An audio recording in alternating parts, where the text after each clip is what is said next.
Student দেখো, তোমাদের আগের দিন ক্লাস 11-এর খুব ইম্পর্টেন্ট একটা চ্যাপ্টার শুরু করেছিলাম, সংকরায়ন বা হাইব্রিডাইজেশন। সেখানে আমি sp3 সংকরায়ন দেখিয়েছিলাম।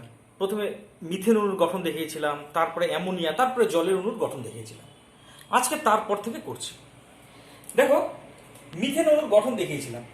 এইটা হচ্ছে মিথেনের কার্বন পরমাণু, তার সাথে 4টে হাইড্রোজেন পরমাণু অভিলোপন করে CH4 অণু গঠন করেছে। এবং এখানে লিখেছি দেখো, CH4 অণুর অরবাইটাল পিকচার। এটা হচ্ছে CH4 অণুর অরবাইটাল পিকচার। এরপরে এই যে অরবাইটাল পিকচার, মানে এই যে অরবাইটাল পিকচার, এখানে অ্যাকচুয়ালি বন্ড তৈরি হয়ে যাবে। তাহলে চারদিকে 4টে বন্ড তৈরি হয়, আমি পাবো মিথেন অণুর বন্ড পিকচার এটা। এবং আগের দিন তোমাদের দেখিয়েছিলাম এই যে HCH বন্ড অ্যাঙ্গেলের মান হয় 109 ডিগ্রি 28 মিনিট। এবং এটা শুধুমাত্র এইটার তাই নয়, সবকটির বন্ড অ্যাঙ্গেলের মান 109 ডিগ্রি 28 মিনিট। এবং এইটাকে আমি পেনের সাহায্যে তোমাদের আগের দিন এইভাবে আমি রিপ্রেজেন্ট করেছিলাম। দেখো, এইখানে দেখানোর চেষ্টা করছি। হ্যাঁ, খুব কেয়ারফুলি দেখার চেষ্টা করো। এইটা হচ্ছে মিথেন অণুর গঠন। এবং সেক্ষেত্রে দেখো, এই যে এইখানে থাকবে কার্বনটা, এখানে হাইড্রোজেন হাইড্রোজেন হাইড্রোজেন হাইড্রোজেন। এবং তুমি যে দিক থেকে দেখবে স্ট্রাকচারটা কিন্তু সেই চতুস্তলকই হবে। আর এই বন্ড অ্যাঙ্গেলের মান কত হবে? 109 ডিগ্রি 28 মিনিট। এই পর্যন্ত করেছিলাম। আজকে এই ধারণার উপর ভিত্তি করে আমি অন্যান্যগুলিও করব। যেমন ধরো, যদি আমি মিথেনের জায়গায় ইথেনের গঠনাকৃতি দেখাতে চাই, অর্থাৎ CH3 বন্ড CH3 গঠনাকৃতি দেখাতে চাই, তাহলে মনে রাখবে এই কার্বনটাও কিন্তু sp3 সংকরায়িত, এই কার্বনটাও কিন্তু sp3 সংকরায়িত। আর sp3 হলে পরে তার আকৃতি কেমন হয় তুমি ভালোই জানো, সেটা চতুস্তলকীয়। তাহলে আগে এই কার্বনটার কথা ভাবছি। এই কার্বনটার দেখো স্ট্রাকচার এরকম হবে। আচ্ছা, এখানে ব্যাপারটা কেমন হবে, স্কেল নেই তো তার জন্য একটু অসুবিধা হচ্ছে, বুঝে নাও জিনিসটা। আগে আমি স্ট্রাকচারটা করলাম, মানে চতুস্তলকীয় গঠনাকৃতিটা দেখালাম। এখানে কার্বন পরমাণু আছে, দেখো এই জায়গাটাতে কার্বন পরমাণু আছে C, কেমন? তাহলে সেই কার্বন পরমাণু দেখো 4টে এরকম অরবিটাল থাকে, sp3 সংকরায়িত অরবিটাল, 4টে এরকম sp3 সংকরায়িত অরবিটাল আছে। আবার এই CH3 4টে হাইড্রোজেন, 3টে হাইড্রোজেন, এই একটা হাইড্রোজেন বন্ড তৈরি করেছে, এই একটা হাইড্রোজেন বন্ড তৈরি করেছে, এই একটা হাইড্রোজেন বন্ড তৈরি করেছে, সিগমা বন্ড, সব সিগমা বন্ড। এইখানে যদি একটা হাইড্রোজেন দিই তাহলে কিন্তু হয়ে যাবে মিথেন।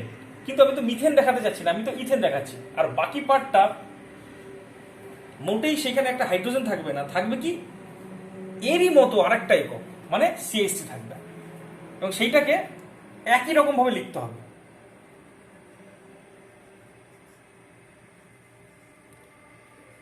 কেমন? তাহলে দেখো আরেকটা এরই মতো আরেকটা একক এখানে থাকবে। তাহলে এখানে সেই একইভাবে কার্বন পরমাণু C, ঠিক আছে, তারও দেখো এখানে 4টে অরবিটাল, 4টে sp3 সংকরায়িত অরবিটাল এরকম আছে। খেয়াল করো, এখানে একটা হাইড্রোজেন এসে জুড়বে, এখানে একটা হাইড্রোজেন জুড়বে, এখানে একটা হাইড্রোজেন জুড়বে। আচ্ছা, এখানে হাইড্রোজেনগুলি লাল দিয়ে লিখেছিলাম, এখানে কালো দিয়ে লিখেছি, ওকে, অসুবিধা নেই। আর এইখানে হয়ে যাবে সিগমা বন্ড, কেমন? আর দেখো এইখানে এই কার্বন আর এই কার্বনের মধ্যে কিন্তু একটা সিগমা বন্ড তৈরি হয়েছে, ঠিক আছে। এইটা হচ্ছে ইথেন অণুর অরবিটাল পিকচার। কিন্তু আমি যদি এটাকে বন্ড পিকচারে দেখাই তাহলে কেমন দেখাবো? প্রথমে আমি এরকম একটা চতুস্তলকীয় একক নেব, তার এইটা হচ্ছে কার্বন পরমাণু, আর একটা চতুস্তলকীয় একক আছে মুখোমুখি, তার এইখানে আছে কার্বন পরমাণু। এবার এই কার্বন পরমাণুর সাথে এই যে হাইড্রোজেন, এগুলো সব হাইড্রোজেন কিন্তু H পরমাণু, হ্যাঁ, মনে থাকে জানো। তাহলে এই কার্বন এবং হাইড্রোজেনের মধ্যে এখানে একটা বন্ড তৈরি হয়েছে, এইখানে একটা বন্ড তৈরি হয়েছে, এখানে একটা বন্ড তৈরি হয়েছে। আর এইখানে দেখো এই কার্বন কার্বনের মধ্যে একটা বন্ড তৈরি হয়েছে, ঠিক আছে। আচ্ছা, যাতে এইটা ডবল বন্ড নাম হয় তাই জন্য এটা মুছে দিলাম। এইখানে একটা বন্ড তৈরি হয়েছে, এখানে একটা বন্ড তৈরি হয়েছে, এখানে একটা বন্ড তৈরি হয়েছে। আর এই সমস্ত জায়গায় প্রত্যেকটা এই জায়গাগুলোতে কি আছে? এখানে hydrogen hydrogen hydrogen hydrogen hydrogen hydrogen. এইটা হচ্ছে ইথেন অণুর গঠনাকৃতি। এবং এইখান থেকে এইটুকু বন্ড ডিস্টেন্স কত মনে রাখবে? 1.54 অ্যাংস্ট্রম। অত্যন্ত ইম্পর্টেন্ট একটা মান বললাম, এই মানটা মনে রাখবে, ঠিক আছে। এবার এই জিনিসটাকে আমি পেনের সাহায্যে একটু দেখানোর চেষ্টা করবো। বারবার পড়ে যায়, পেনের সাহায্যে দেখাতে গেলে না খুব মানে মুশকিল হয়ে যায়। তবুও কষ্ট করে দেখানোর চেষ্টা করছি, তোমরা একটু বোঝার চেষ্টা করবে, কেমন? দেখো এই হচ্ছে, মনে করো এই হচ্ছে তোমার একটা একক। আরেকটা একককে আমি দেখানোর চেষ্টা করছি।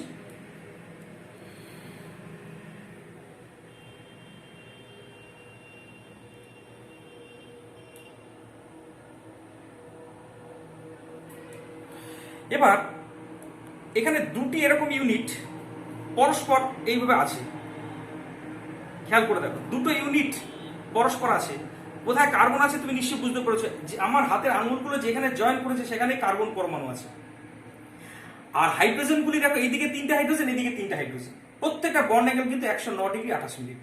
আর এই কার্বন কার্বনের বন্ড ডিসটেন্স হচ্ছে 1.54 অ্যাংস্ট্রম। কেমন? এবার একটা কথা বলি, এখানে বন্ড অ্যাঙ্গেলের মান 109 ডিগ্রি 28 মিনিট, ঠিক আছে, কিন্তু খেয়াল করো তো, হাইড্রোজেন পরমাণুগুলি সবাইকে একই তলে আছে? মোটেই একই সমতলে নেই, একই সমতলে নেই কিন্তু সবকটা। তাহলে একই একটা নির্দিষ্ট তলে কিন্তু সবাই নেই, এটা মাথায় থাকে যেন। আর পরবর্তীকালে আমি দেখবে যখন কনফরমেশন করবো, কনফরমেশনাল আইসোমারিজম, তখন দেখবে একটার সাপেক্ষে আরেকটি কার্বন কিন্তু ঘুরতে পারে।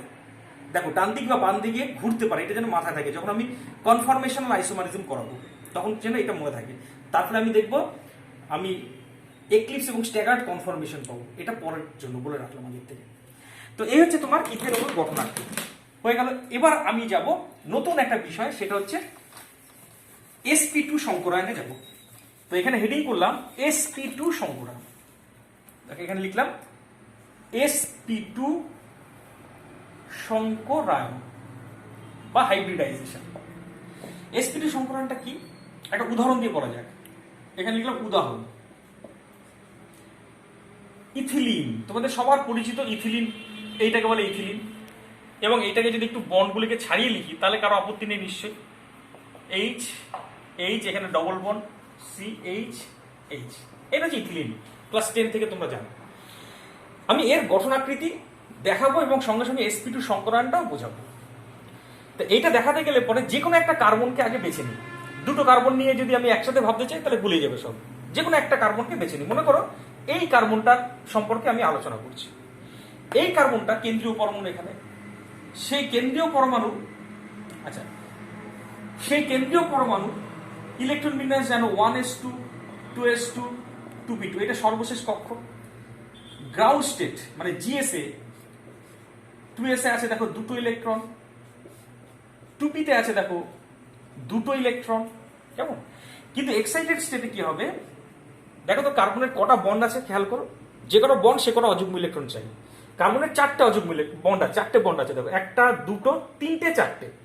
যেহেতু 4টে বন্ড আছে, এক্সাইটেড স্টেট এখান থেকে একটা ইলেকট্রন এখানে জাম্প করে চলে আসবে। তাহলে সেইটা যদি হয় তাহলে এখানে একটা, আর এখানে একটা, এখানে একটা, এখানে একটা, 4টে অযুগ্ম ইলেকট্রন পেলাম। এরপরের নিয়মটা মনে রাখবে, এই কার্বনের কটা সিগমা বন্ড আছে খেয়াল করো। একটা সিগমা, একটা সিগমা, আর দুটোর মধ্যে একটা হয় সিগমা বন্ড, একটা হয় পাই বন্ড, নিশ্চয়ই তোমাদের মনে আছে। ডবল বন্ড বা ট্রিপল বন্ড থাকলে একটা সিগমা হয়, বাকিগুলি পাই হয়।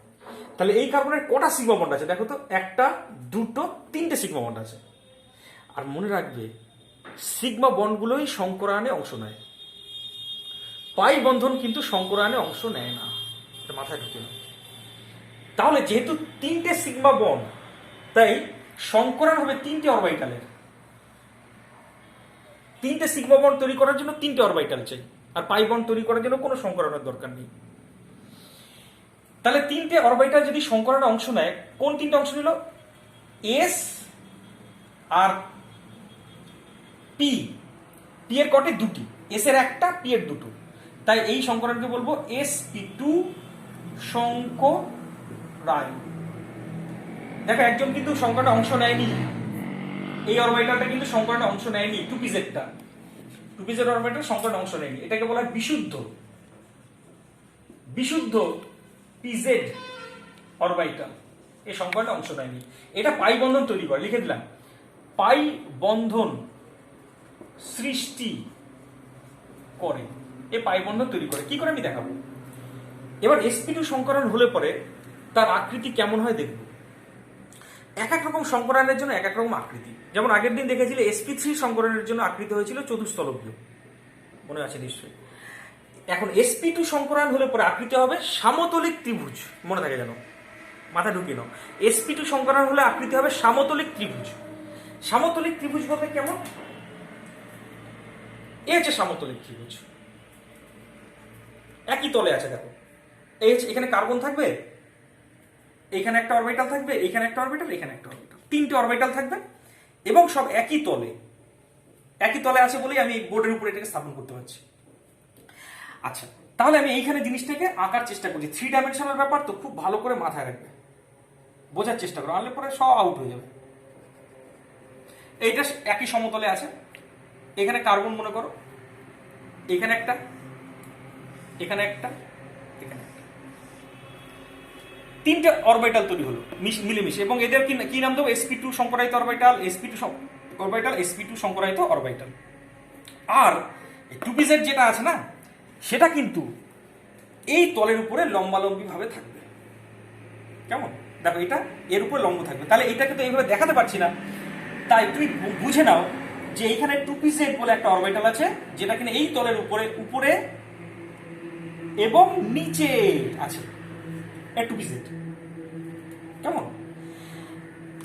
এবার খেয়াল করো তো, এই কার্বনটাকে দেখিয়েছি, এই হাইড্রোজেন গুলিকে খেয়াল করো তো, এই একটা হাইড্রোজেন আছে, এই একটা হাইড্রোজেন আছে, তাহলে এইখানে এসে একটা হাইড্রোজেন জুড়লো, এইখানে এসে একটা হাইড্রোজেন জুড়লো, এই পর্যন্ত বুঝলাম, এই একটা পোর্শন হয়ে গেল। এবার এইখানে যে sp2 সংকরায়িত একটা অরবিটাল আছে, সেটা এই দিকের আরেকটা কার্বনের সাথে যুক্ত থাকবে, এই পার্টের কার্বনের সাথে। দেখো এই কার্বনের কিন্তু একই অবস্থা, এই দাগ দিলাম, এই দাগের বাদিকের যে অবস্থা, ডান দিকেরও তো তাই অবস্থা। তাহলে সেখানেও কিন্তু আছে এরকম একই রকমের একটা সমতলিক ত্রিভুজাকৃতির স্ট্রাকচার, যার কেন্দ্রমণিতে, কেন্দ্রবিন্দুতে আছে কিন্তু সেই কার্বন পরমাণু ওরই মতো। তার এইদিকে একটা অরবিটাল sp2 সংকরায়িত, এইদিকে একটা, আর এইদিকে একটা। একই রকম ভাবে এইখানে একটা হাইড্রোজেন, আচ্ছা ওইখানে লাল দিয়ে লিখেছি, এটাও লাল দিয়ে লিখি, এখানে একই রকম ভাবে এখানে একটা হাইড্রোজেন আছে, এইখানে একটা হাইড্রোজেন পরমাণু এসে সিগমা বন্ধন তৈরি করেছে। আর একই রকম ভাবে এই তলের উপরেও আর নিচেও আছে একটা বিশুদ্ধ 2pz অরবিটাল। বোঝা গেল? আর এইখানে কিন্তু একটা এটা এগুলো সব এরও sp2, এদেরও এটা, এগুলো সব sp2, একই রকম, বাদিকে ডান দিকে একই রকম। তাহলে এইখানে একটা সিগমা বন্ড তৈরি হয়েছে কার্বন কার্বনের, যেটা কিনা এই সিগমা বন্ডটা। এবার একটা পাই বন্ড তৈরি হবে, কার কার মধ্যে বুঝতে পেরেছো? এই দুটোর, এই অরবিটালটা এইখানে আর এইখানে, মানে এই যে পার্শ্বীয় বিলোপন দ্বারা এই যে পাই বন্ড তৈরি হলো, একটা পাই বন্ড। আমি উপর নিচে দেখাচ্ছি, মানে দুটো পাই বন্ড নয়, পাই বন্ড উপরের অর্ধাংশ নিচের অর্ধাংশ, একটা পি অরবিটালে দুটো লোব থাকে, উপরের অর্ধাংশ নিচের অর্ধাংশ মিলে একটা পাই বন্ড, মানে দুটো লোব পার্শ্বীয় বিলোপন করলো, এটা আরো কাছে আসে অ্যাকচুয়ালি, তাহলে জিনিসটা বুঝবে না বলে একটু দূরে রাখা হচ্ছে। আর পাই বন্ড তৈরি করতে গেলে তুমি জানো অভিলোপনকারী অরবিটাল গুলিকে অনেক কাছাকাছি আসতে হয়। তো যাই হোক, এখানে একটা পাই বন্ড তৈরি হলো, এইখানে লিখলাম পাই বন্ডটা তৈরি হলো। এই হচ্ছে ইথিলিন অণুর গঠন আকৃতি। এবার এই জিনিসটাকে আমি আরো সিম্পলিফাইড ভাবে লিখতে পারি। কিরকম? সিগমা বন্ডগুলিকে আমি দেখাবো, মনে করি একটা তল, দেখো এটা কিন্তু সামতলিক গঠন আকৃতি। আমি আগে বলেছি সমতলিক ত্রিভুজ আকৃতি, ফলে প্রত্যেকটা পরমাণু একই তলে থাকে। তাহলে তলটাকে আগে দেখালাম, এই তলে কার্বন আছে, হাইড্রোজেন আছে, হাইড্রোজেন আছে, বন্ড আছে, হাইড্রোজেন আছে, হাইড্রোজেন, দেখো এই সবাই একই তলে আছে। এবার যদি পি অরবিটালটা দেখাই, লম্বালম্বি ছিল এই তলের উপরে, ঠিক আছে? এই দেখো অবিলোপন হলো, এটা পার্শ্ব অবিলোপন। দেখো এখানে আমি বলতে চাই একটা বইয়ের পৃষ্ঠার মতো, সেখানে hydrogen, hydrogen, carbon, carbon, hydrogen সব একই তলে আছে কিন্তু।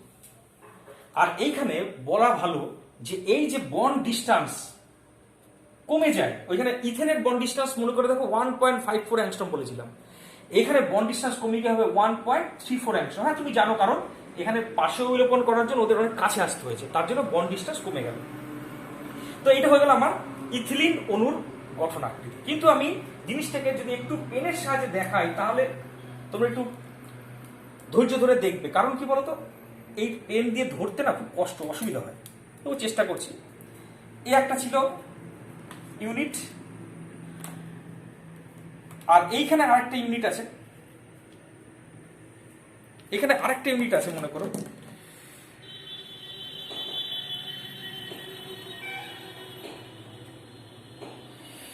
এখানে মনে করো আরেকটা ইউনিট আছে, ঠিক আছে? কেমন? এই ইউনিট আর এই ইউনিট, এটা কার্বন, আগে এই ইউনিটটা ফলো করো, এটা কার্বন, এখানে হাইড্রোজেন আছে, এখানে হাইড্রোজেন আছে, এখানে একটা sp2 সংকরিত অরবিটাল আছে, আর এইটা হচ্ছে p অরবিটাল, এর উপর লম্বা লম্বি আছে, এখানেও তাই। তাহলে দেখো তো দুটো কার্বন এই যে মুখোমুখি এসে প্রথমে সিগমা বন্ড তৈরি করলো, এটা সিগমা বন্ড। এবার পাই বন্ড তৈরি করার জন্য এদেরকে অনেক কাছাকাছি আসতে হবে, কাছাকাছি আসলো, মনে করো পার্শ্বীয় বিলোপন করলো, এই দুটোকে ফেলে দিই, এখানে ডবল বন্ড তৈরি হয়ে গেছে, ডবল বন্ড তৈরি হয়ে গেছে। দেখো তো এবার এইটা হচ্ছে ইথিলিন, এই ইথিলিন অণু দেখো একই তলে আছে, সামতলিক গঠন আকৃতি, তাই তো আমি একে এখানে স্থাপন করতে পারবো। কেমন? এইটা হচ্ছে ইথিলিন অণুর গঠন আকৃতি, ঠিক আছে? এই ইথিলিন অণুর গঠন আকৃতি আর দেখাবো না।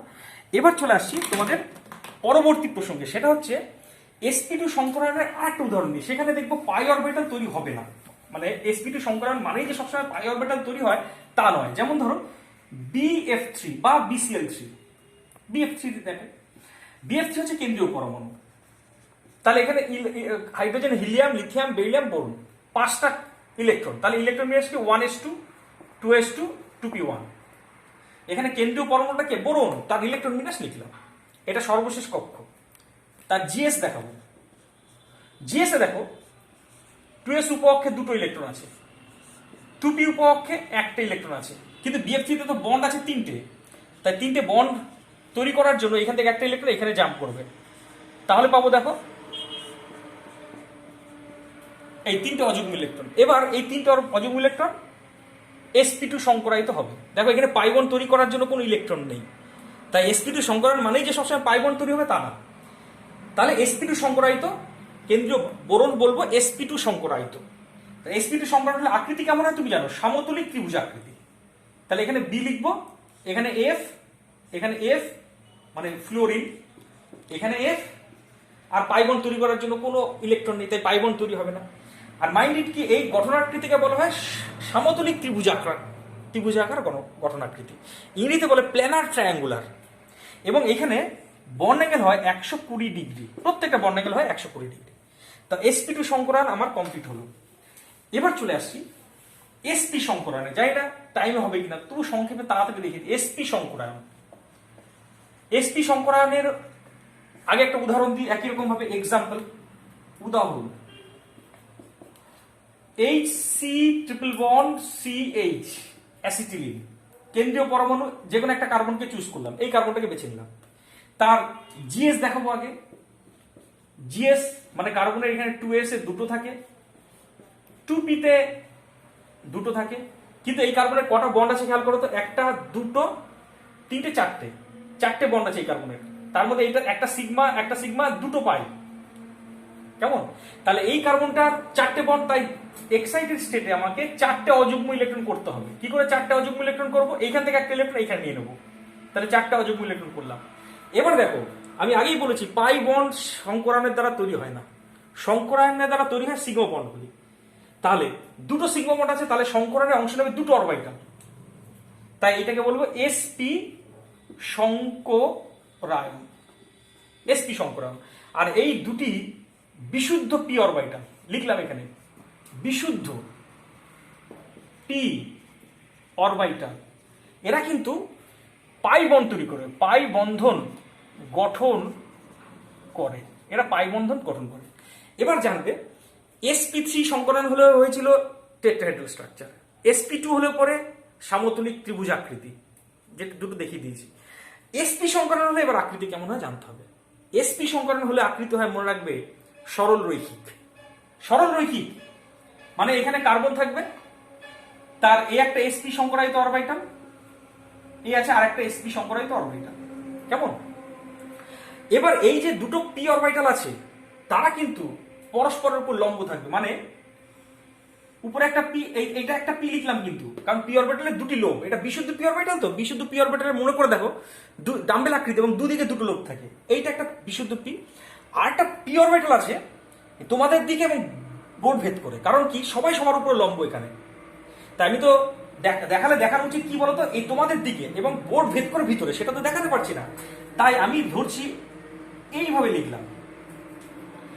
আর এইভাবে কাত করে লিখলাম, কাত করে যেগুলো লিখেছি সেগুলো মনে করে এটা তোমাদের দিকে উঠে আছে, তোমাদের দিকে উঠে আছে বলে একটু ছায়া তৈরি হয়েছে, মনে করো একটুখানি শেড করে দিলাম। আর এটা ভিতরে ঢুকে আছে মনে করো, তার জন্য এখানে ছায়া বা শেড তৈরি হয়েছে। মানে অ্যাকচুয়ালি এইটা আছে তোমাদের দিকে লম্বালম্বি ভাবে, আর এইটা আছে ভিতরের দিকে। এ হচ্ছে কার্বন পরমাণু। তার দেখো তো এই দিকেরটা হাইড্রোজেনের সাথে বন্ড তৈরি করবে, কেমন? এবার বলছি এই কার্বন পরমাণুরও কিন্তু একই অবস্থা, এই কার্বনের যা অবস্থা তাই অবস্থা। তাহলে সেক্ষেত্রে কি লিখবো? এরও দেখো এসপি সংকরায়িত, তাই এখানেও একটা, এখানে একটা, এটা এসপি সংকরায়িত, এটাও এসপি সংকরায়িত, এখানে হাইড্রোজেনের সাথে বন্ড তৈরি করেছে। আর একই রকম ভাবে এরও কিন্তু উপরে লম্বালম্বি ভাবে আছে, দেখো, হ্যাঁ, একটা বিশুদ্ধ পি অরবিটাল। আর একই রকম ভাবে ঠিক আগেরটার মতো শেড করে দিলাম, এটা মানে একদম ভিতরের দিকে লম্বালম্বি ভাবে আছে কিন্তু। আর এইটা উপর দিকে প্লেনের থেকে তোমাদের দিকে উঠে আছে, মানে তোমাদের দিকে উঠে আছে মানে কি, এইটা হচ্ছে অ্যাকচুয়ালি আছে কিন্তু লম্বালম্বি ভাবে এই তোমাদের দিক বরাবর, আর এইটা আছে ভেদ করে ভিতরের দিকে, কেমন? তো এই ভাবে দুটো কার্বন পরমাণুর এবার অবিলোপন হলো। দেখো এখানে এসপি এসপি সংকরায়ন অরবিটালের সাথে অবিলোপন হয়, এটা সিগমা বন্ড তৈরি হয়েছে কিন্তু। এই এসপি এসপি মিলে সিগমা বন্ড তৈরি করেছে। আর এখানে হাইড্রোজেন আর কার্বন মিলেও সিগমা বন্ড তৈরি হয়েছে, এটা সিগমা বন্ড তৈরি হয়েছে। কিন্তু আর পাই বন্ধন কোথায় তৈরি হচ্ছে দেখো, এই প্যারালাল যে অরবিটালগুলি, মানে সমান্তরাল যে অরবিটালগুলি, তারা কিন্তু পাই বন্ধন তৈরি করবে। তার মানে এই দুটো অরবিটাল সমান্তরাল এসে পাই বন্ড তৈরি করলো, এইটা তৈরি হলো পাই বন্ড, একটা পাই বন্ড হলো। কিন্তু দুদিক দেখিয়েছি ঠিকই, কিন্তু দুটো লোভের উপরের লোভ নিচের লোভ মিলে একটা পাই বন্ড তৈরি করলো। আর এইটা আছে তোমাদের দিকে, এইটাও তোমাদের দিকে, তাই এইখানে কিন্তু আরেকটা পাই বন্ড তৈরি হবে, সেটাকে অন্য কালি পেন দিয়ে লিখলাম, এই আরেকটা পাই বন্ড তৈরি হলো। তাহলে দুটো পাই বন্ড তৈরি হলো। দেখো দুটো পাই বন্ড তৈরি করার জন্য ওই কার্বন কার্বনকে আরো কাছে আসতে হয়েছে, তাই এইখানে বন্ড ডিস্টেন্স আরো কমে যায়, মাত্র 1.21 অ্যাংস্ট্রম হয়, ইথিলিনের থেকেও কমে যায়। এবং এইটাকে যদি আমি আরো একটু ভালোভাবে দেখাতে চাই, তাহলে আমি আগে এই তলটাকে দেখালাম, মনে করো, কেমন? সিগমা বন্ডগুলি দেখালাম, এইচ এইচ সি এইচ, এর উপরে লম্বালম্বি ভাবে ছিল এই অরবিটালটা, তার মধ্যে একটা পাই বন্ড তৈরি হবে। আরেকটা আছে মনে করো, যেটা তোমাদের শেড করে দিয়েছিলাম, যেটা এর উপরে লম্বালম্বি ভাবে আছে। তাহলে অবিলোপনটা কেমন হয়েছিল মনে করে দেখো, অবিলোপনটা হয়েছিল এর সাথে এর একটা পাই বন্ড তৈরি হয়েছিল, একটা পাই বন্ড, আর একটা হয়েছিল এই একটা পাই বন্ড। এইটাকে এইভাবে দেখেছি, তাহলে হয়তো আর একটু ভালো বুঝলে। তো এই হচ্ছে ইথিলিন অণুর গঠনাকৃতি, কেমন? তো এখানে বন্ড ডিস্টেন্স আরো কমে যায়, 1.21 অ্যাংস্ট্রম হবে। যাক, আজকে এই পর্যন্তই, বাকি পরের ভিডিওতে দেখাবো, ঠিক আছে?